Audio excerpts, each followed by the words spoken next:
São muito bem-vindos aqui. Esse lugar esse sábado é dos jovens.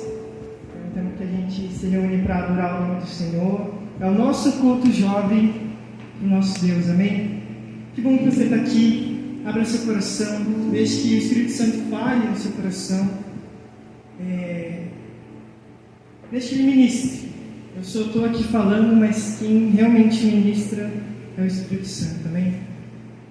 Queria orar mais uma vez com vocês, antes de a gente falar um pouquinho. Senhor Jesus, obrigado, Senhor, por esse tempo tão gostoso na Sua presença, Senhor. E eu te peço, Senhor, continue, Senhor, a falar aos nossos corações. Continue, Senhor, a ministrar em nós. Pai, antes de falar para os meus irmãos e amigos aqui, o Senhor falou ao meu coração, Pai. Espírito Santo, o Senhor tem liberdade aqui nesse lugar. Tem liberdade de mexer em todas as nossas estruturas, Senhor. Fala conosco, Senhor, em nome de Jesus. Amém.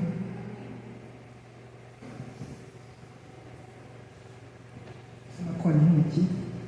Vai testando algumas formas de decorar. Decorar não, né? Mas de ler. A minha ministração é sempre um pouquinho dinâmica. Eu gosto de participação. Eu queria que alguém me explicasse o que significa inspiração. Eu sei que uma galera estava jogando aqui um negócio de significado, de dicionário. Quem estava jogando aí, eu não sei como que era o jogo, estava só olhando. Mas o que é inspiração? Definição, dicionário, etimologia. Vamos lá, tenta aí. Que é a coisa muito legal, faz você querer ser igual. Muito bom. O que mais? Eu boto na Nicole. Legal.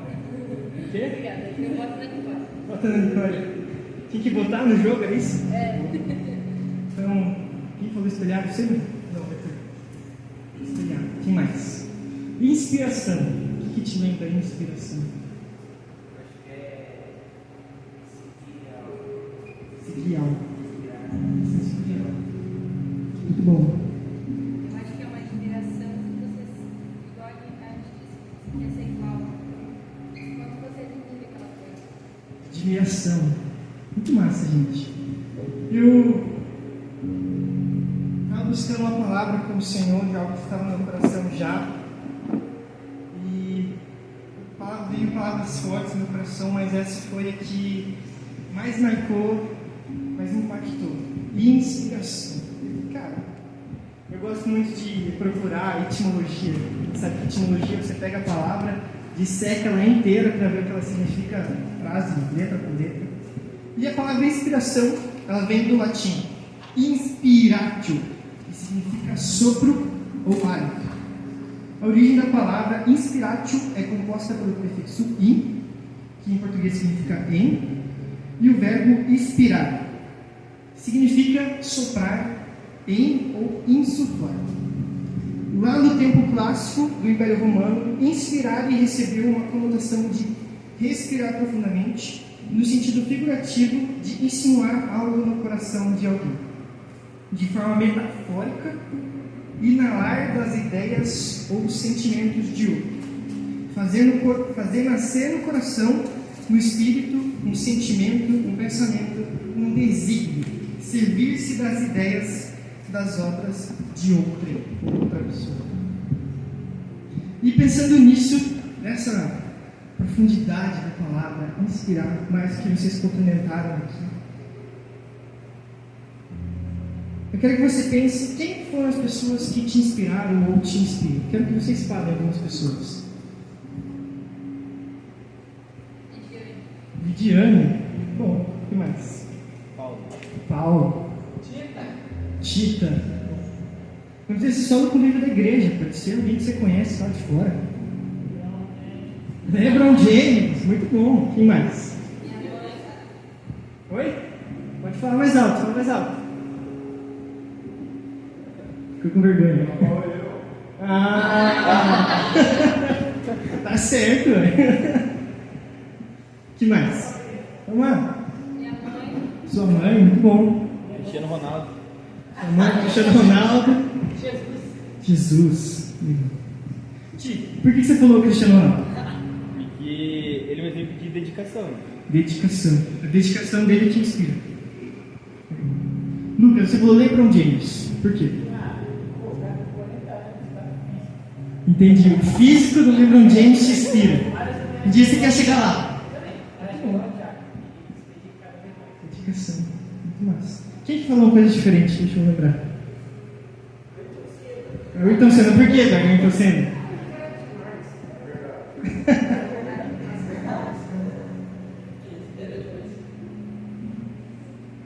Sabe? O Léo inspira. Glória a Deus.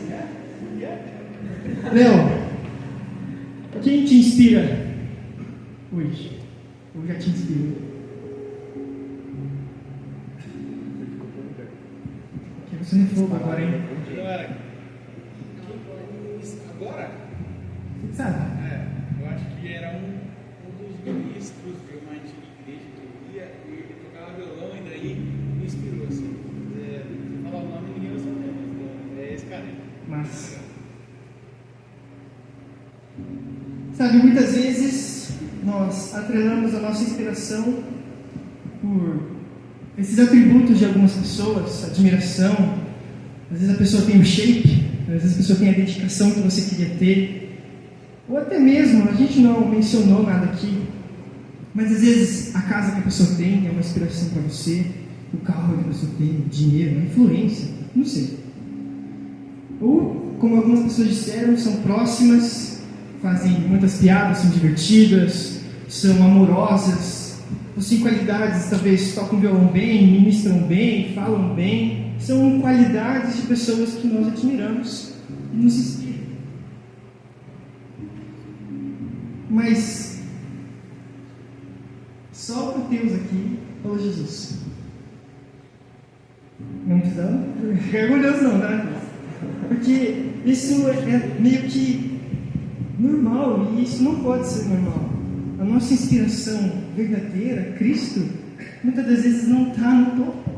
A gente põe o LeBron James com dedicação, a gente põe outras pessoas, ministros muito importantes, mas realmente a inspiração verdadeira que é Cristo não está no topo. Talvez ele não está lá em cima porque você olha para Jesus e ele estava numa época totalmente diferente que você vive agora. Jesus estava 2.000 anos atrás, você está em 2025.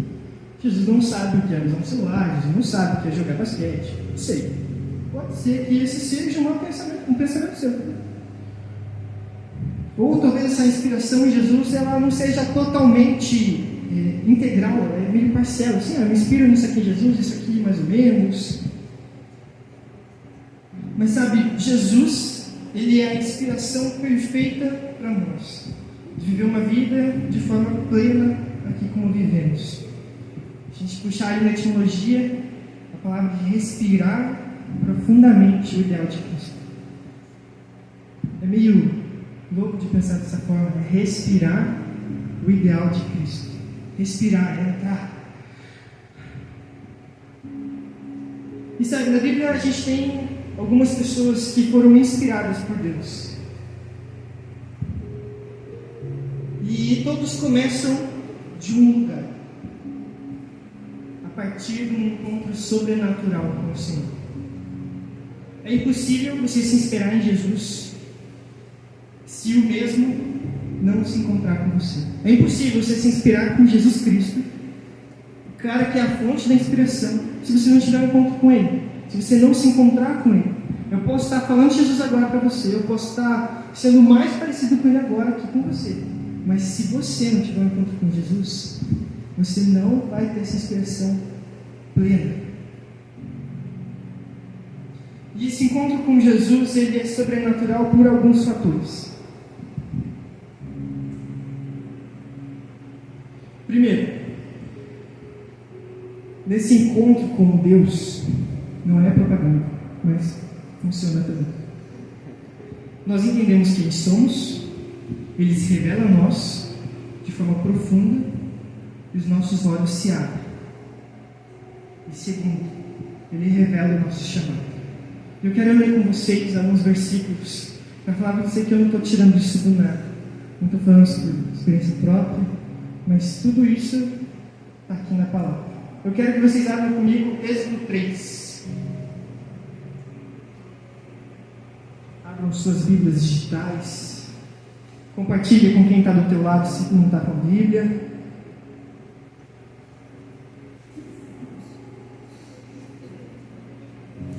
Êxodo 3. Êxodo 3. A gente vai ler até o versículo 14. Isso.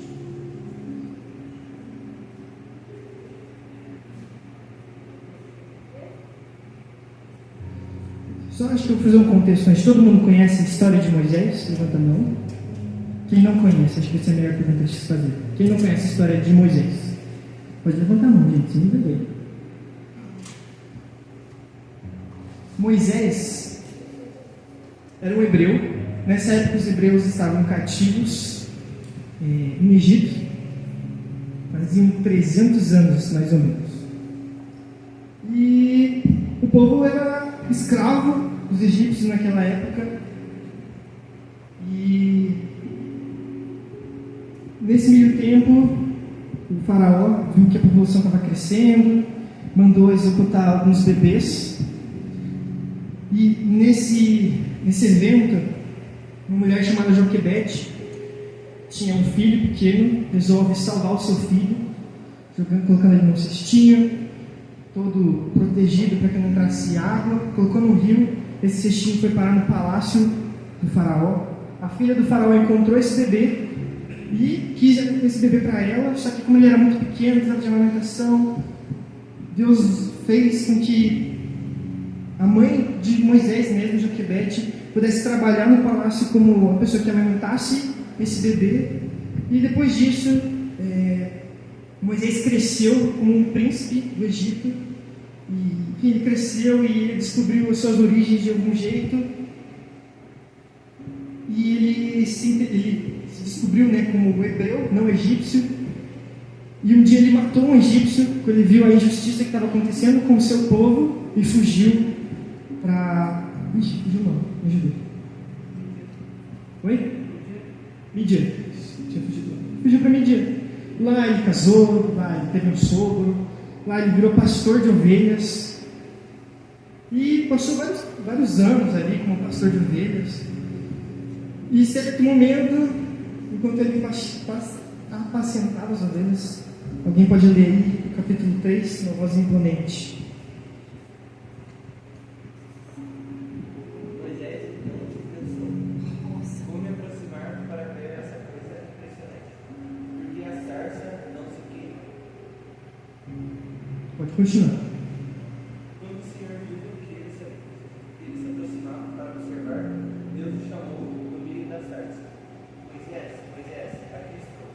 Ele respondeu: então Deus disse: não se aproxime, tire as sandálias dos pés, pois o lugar em que você está é terra santa. Disse mais: eu sou o Deus do seu pai, o Deus de Abraão, o Deus de Isaque, o Deus de Jacó. Então Moisés cobriu o rosto, pois teve medo de olhar para Deus. O Senhor disse: tenho visto claramente a opressão sobre o meu povo no Egito, e escutado o seu clamor por causa dos seus feitores, pois me preocupo com o sofrimento deles. Por isso desci para livrá-los das mãos dos egípcios e tirá-los daqui para uma terra boa e vasta, onde flui leite e mel, a terra dos cananeus, dos hititas, dos amorreus, dos fariseus, dos heveus e dos jebuseus. Pois agora o clamor dos israelitas chegou a mim, e tenho visto como os egípcios os oprimem. Portanto, agora vá, eu o envio ao faraó, que vai tirar do Egito o meu povo, os israelitas. Moisés, porém, respondeu a Deus: quem sou eu para me apresentar ao faraó e tirar os israelitas do Egito? Deus afirmou: certamente estarei com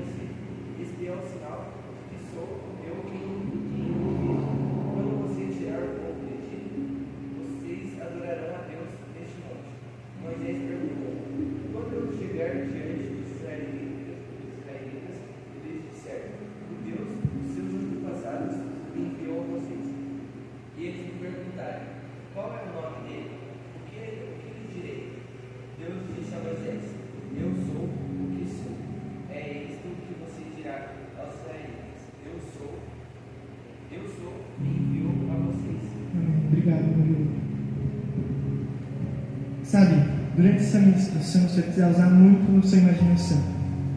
Porque você coloca no lugar de Moisés. Você está fugitivo e Midian. E cuidando das suas ovelhas, talvez uma rotina diária sua. E aí você vê uma sarça ardente. Não sei se vocês sabem o que é uma sarça, mas é um mato da região. É um arbustinho. Estava pegando fogo, só que o fogo ele não consumia o arbusto. Normalmente quando põe fogo alguma coisa, ele pega por um tempo e uma hora para.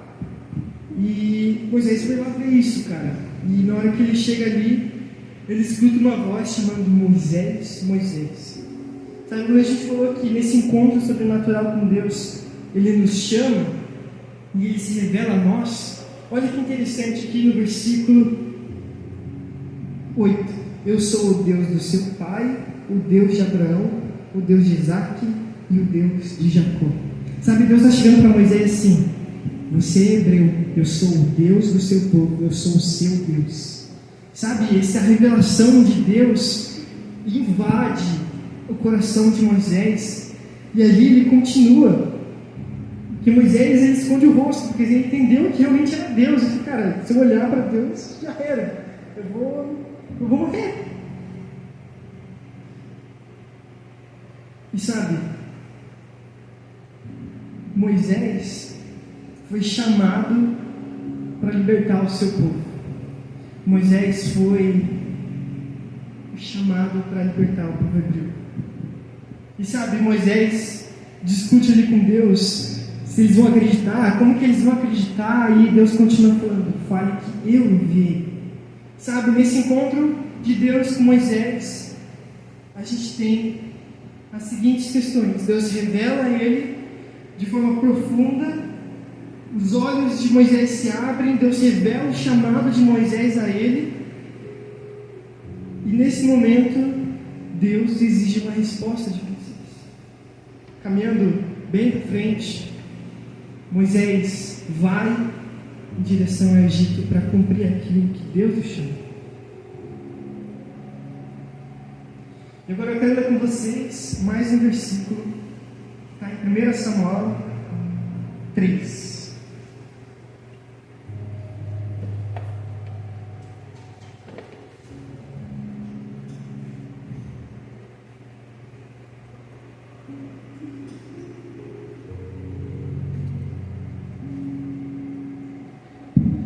Esse versículo de Samuel, o livro de Samuel, ele se passa logo depois não, mas no contexto, Moisés liberta o povo do Egito, eles avançam para o deserto, ficam 40 anos no deserto, e depois disso, Josué começa a liderar o povo hebreu, e eles conquistam a terra prometida, eles têm a terra prometida, e as tribos de Judá, todas as 12 tribos hebreias, elas ficam espalhadas na terra prometida.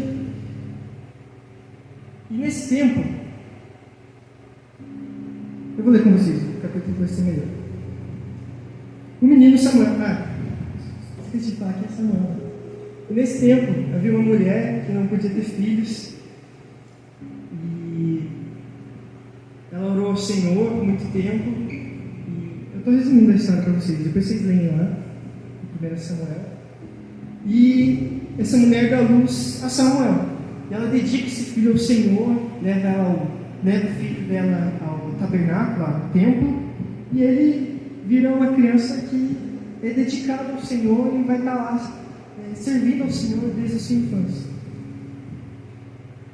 E no capítulo 3 diz assim: o menino Samuel serviu o Senhor diante de Eli, que era o cara que cuidava dele, era o sumo sacerdote. Naqueles dias, a palavra do Senhor era muito rara, e as visões não eram frequentes. Certo dia, o sacerdote Eli, cujos olhos já começavam a escurecer-se, a ponto de não poder ver, estava deitado no lugar de costume.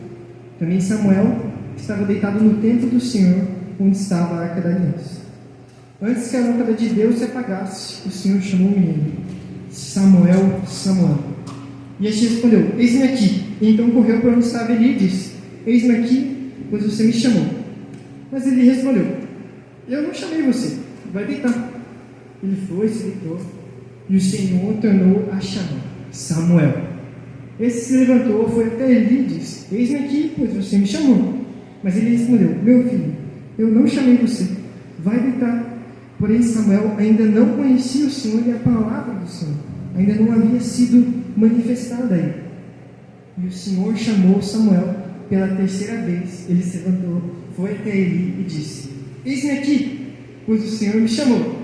Então ele entendeu que era o Senhor quem chamava o menino. Por isso ele disse a Samuel: Vá deitar. Se alguém chamar, diga: Fale, Senhor. Fala, Senhor, porque o teu servo ouve. E Samuel foi para o seu lugar e se deitou. Então o Senhor veio ali, esteve e chamou como das outras vezes: Samuel, Samuel. E ele se respondeu: Fala, porque o teu servo ouve. E o Senhor disse a Samuel: Eis que vou fazer uma coisa tal em Israel, que todos que ouvirem ficarão com os dois ouvidos tinindo. Naquele dia farei contra ele tudo o que eu disse a respeito da casa dele, do começo ao fim. Porque eu já disse a ele que julgaria a sua casa para sempre, pela iniquidade que ele bem conhecia, porque os seus filhos trouxeram maldição sobre si. E ele não se prendeu. Portanto, vê a casa de Eli, que a sua iniquidade nunca será expiada, e nem com sacrifício, nem oferta de cereais.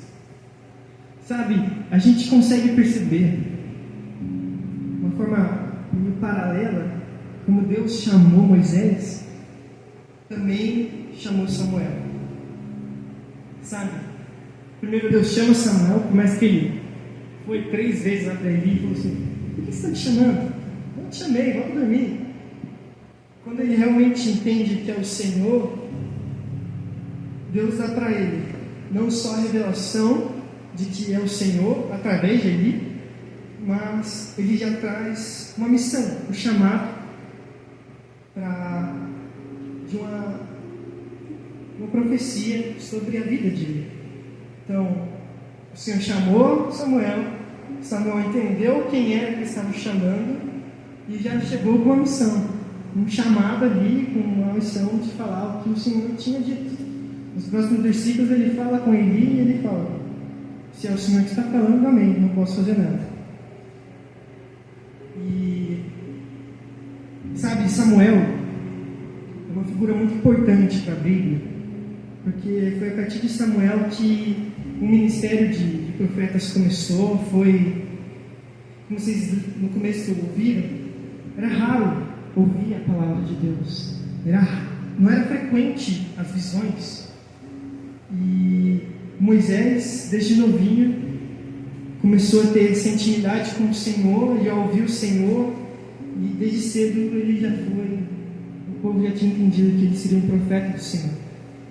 E foi a partir de Samuel que o povo hebreu obteve um rei. Foi ele que ungiu o primeiro rei de Israel. Foi com Samuel, através de Samuel, que Deus escolheu Davi como rei, e muitas outras coisas que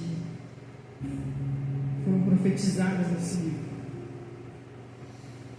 Em Isaías 6,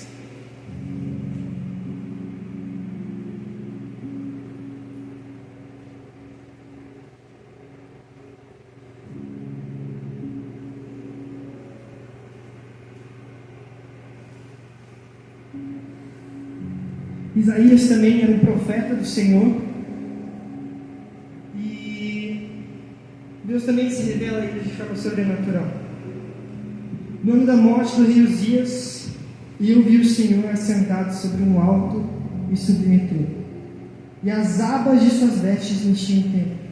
Serafins estavam por cima dele, cada um tinha 6 asas, com 2 cobriam o rosto, com 2 cobriam os pés, e com 2 voavam, e clamavam um para os outros, dizendo: Santo, Santo, Santo é o Senhor dos exércitos, toda a terra está cheia da sua glória. Os umbrais das portas se moveram com a voz do que clamava, e o templo se encheu de fumaça. Então eu disse: Ai de mim, estou perdido, porque sou homem de lábios impuros, e habito no meio de um povo de lábios impuros, e os meus olhos viram o Rei, o Senhor dos exércitos. Então um dos serafins voou para mim, trazendo na mão uma brasa viva, que havia tirado do altar com uma pinça.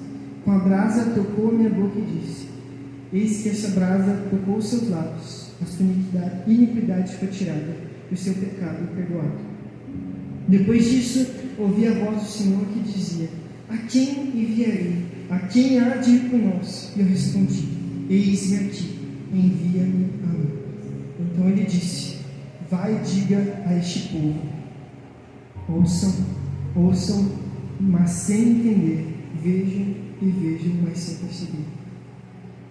Vou parar por aqui, mas da mesma forma, Isaías foi chamado por Deus. Ele teve uma revelação do Senhor. E que revelação, cara! Imagina olhar o céu, olhar os serafins, os anjos adorando o Senhor. E nessa visão, Isaías entendeu que ele era um pecador, que a grandeza de Deus, a glória de Deus ia fulminar ele, porque ele era um pecador, mas Deus perdoa os seus pecados e ainda traz uma mensagem: a quem enviarei? Quem há de ir por nós? E Isaías responde: eis-me aqui, envia-me a mim. Eu sei que foram 3 trechos da Bíblia, talvez em épocas diferentes, mas eles trazem algo comum entre si. Deus chama, Deus se revela e Deus te dá uma missão. Sabe, foi assim também com os discípulos de Jesus. Pedro, João, Tiago e André estavam nos barcos pescando. Jesus chama eles para serem pescadores de homens. Jesus se encontra com eles, se revela quem eles é e chama-os. E sabe, Pedro em Mateus 16:13 diz: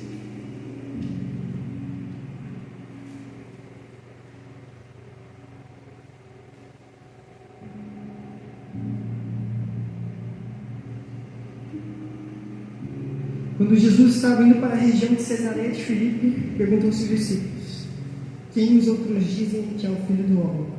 E eles responderam: uns dizem que é João Batista, outros dizem que é Elias, e outros dizem que é Jeremias, ou um dos profetas. Ao que Jesus perguntou: e vocês? Quem dizem que eu sou? Respondendo, Simão Pedro disse: o Senhor é o Cristo, o Filho do Deus vivo. Então Jesus te afirmou: bem-aventurado é você, Simão Bar-Jonas, porque não foi carne e sangue que revelaram isso a você, mas meu Pai que estás no céu. Também eu te digo que você é Pedro, e sobre esta pedra edificarei a minha igreja, e as portas do inferno não prevalecerão contra ela.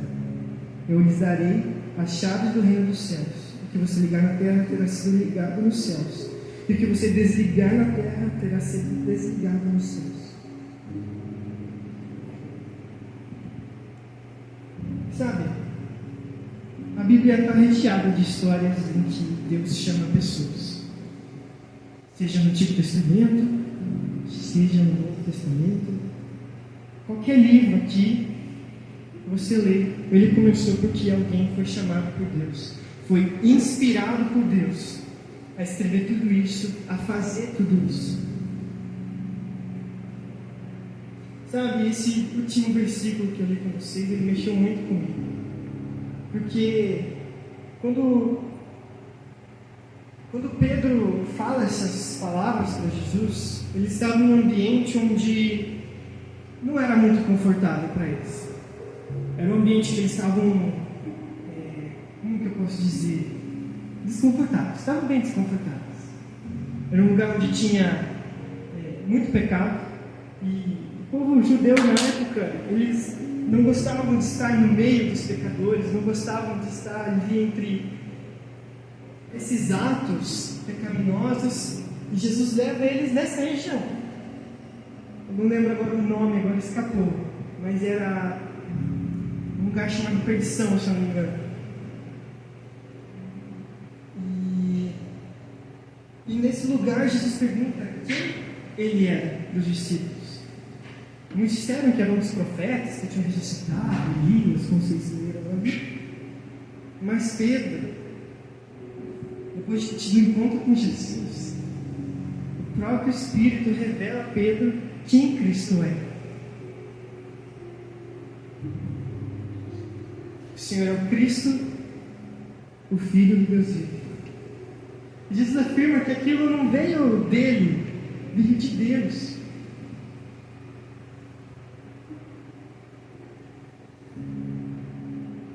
E sabe, acerca de a gente olhar todas essas histórias e olhar esses chamados e falar, uau, por causa desses caras, olha só onde o Evangelho chegou, olha onde chegou, mas eu queria sair deles e vir para a gente.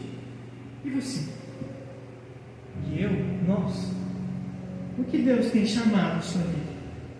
O que Ele tem mostrado para você? O que Ele tem se revelado para você? O que Ele tem chamado para você fazer?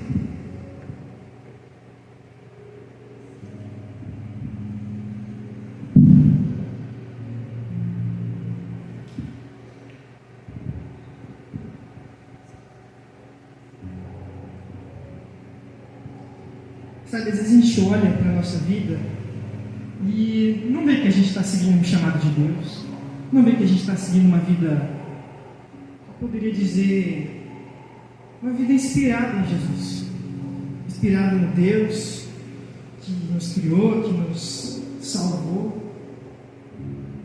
E a gente pode às vezes olhar para algumas pessoas aí fora, pregadores, pastores, bandas, cantores, missionários, até mesmo biólogos, arquitetos, engenheiros, até mesmo pilotos de corrida que seguiram o chamado do Senhor.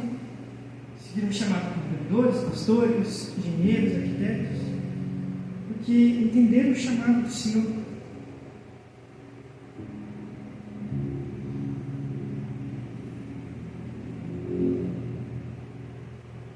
Sabe, Cristo nos inspira para um sentido de vida mais profundo do porquê nós estamos aqui nesse mundo.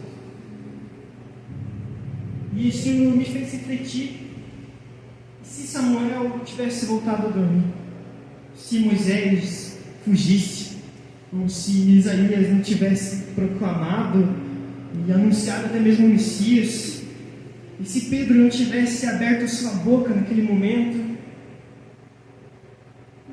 Sabe, nada impediria os planos de Deus, mas talvez outro se levantaria, outro entraria para a história ao invés deles. Mas quando Deus nos chama, a revelação do Senhor faz queimar em nosso coração algo sobrenatural. Sabe, quando algo é revelado, quando algo de Deus é descoberto, nosso coração queima e não pode ser apagado. E foi por isso que aqueles profetas não ficaram calados, foi por isso que Moisés não ficou parado, foi por isso que Pedro abriu a sua boca.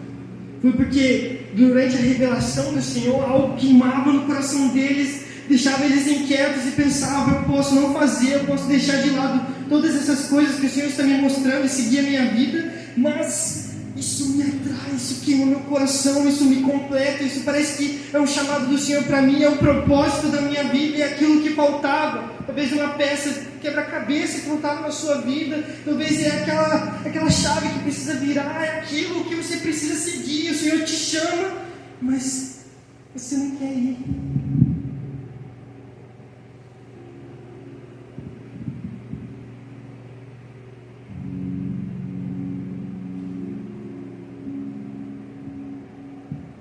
Às vezes o chamado de Deus parece muito maior do que aquilo que a gente imagina. Talvez o chamado de Deus parece tão grande que não se vê capaz, mas Moisés se sentiu assim, Isaías se sentiu assim, Pedro se sentiu assim. Nós somos iguais a eles, nós não temos diferença nenhuma de potencial. Sabe, como eu disse no começo, o chamado de ver Deus, ele vem com a revelação dele.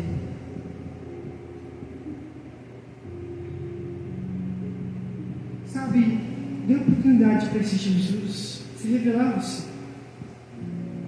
Dê oportunidade para esse Jesus mudar a sua vida. Porque Deus não te chamou para ficar à toa nessa terra.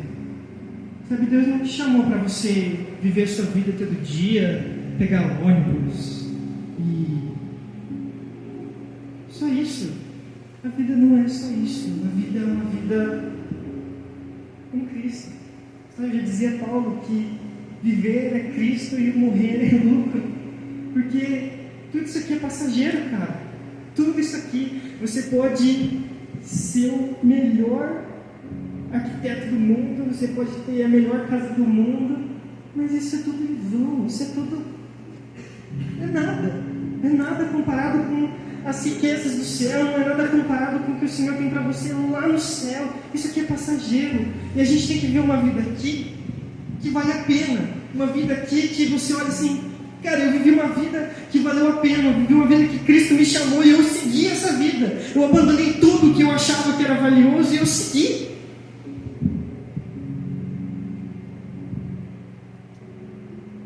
Sabe, Moisés estava confortável lá em Midian. Isaías estava bem de boa fazendo a ministração dele como profeta para as nações. Pedro estava pescando. Às vezes a gente está de boa demais. A gente está muito conformado onde a gente está. Eu queria que você fechasse seus olhos. Se refletisse um pouco nessa palavra. Antes de eu falar para vocês, Deus falou muito no meu coração sobre aquilo que Deus tem me chamado, sobre aquilo que o Senhor queima no meu coração, sobre aquilo que às vezes dá vontade de abandonar tudo para seguir. Eu não sei o que o Senhor está falando no seu coração agora. Sabe, não vai ser eu que vou falar, olha, o Senhor te chamou para isso. Vai ser o próprio Deus. Vai ser o Senhor que vai falar assim, você vai para as nações, você vai ser pastor, ou até mesmo você vai ser um arquiteto, vai ser um engenheiro, vai ser um médico. Sabe, o chamado de Deus não se limita só aqui na igreja. Ele é profundo. Isso que a gente tem trabalhado, profundidade. E sabe,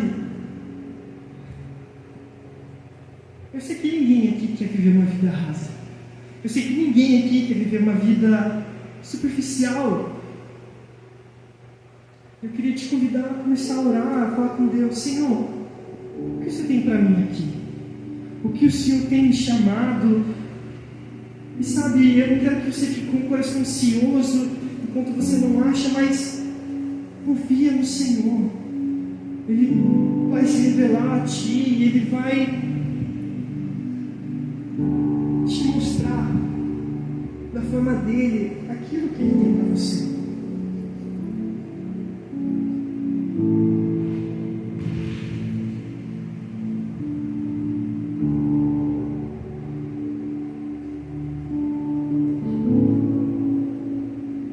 Sabe, se você já deu oportunidade para esse Jesus entrar no seu coração e se revelar para você, eu queria te dizer que esse Senhor Jesus, Ele te ama e Ele quer te usar. Ele não quer apenas te salvar do pecado, Ele não quer apenas te libertar, te curar, Ele quer que você faça parte dos planos que Ele tem para essa terra. Ele quer que você faça parte. Ele quer que você seja um com Ele.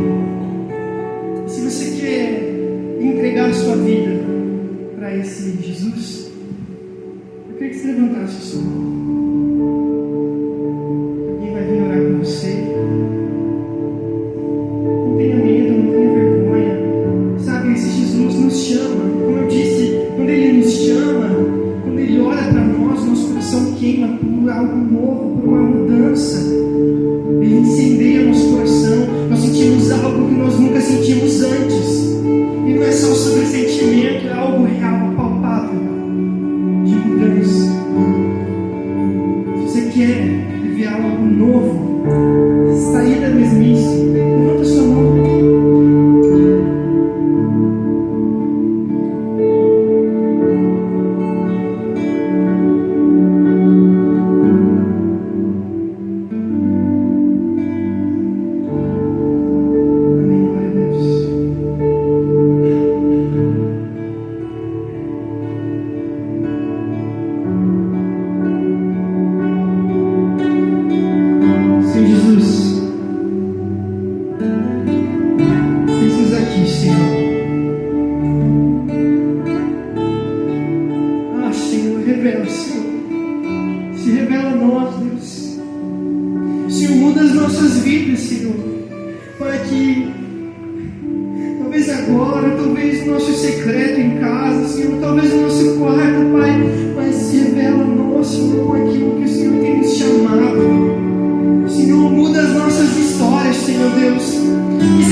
seu lado.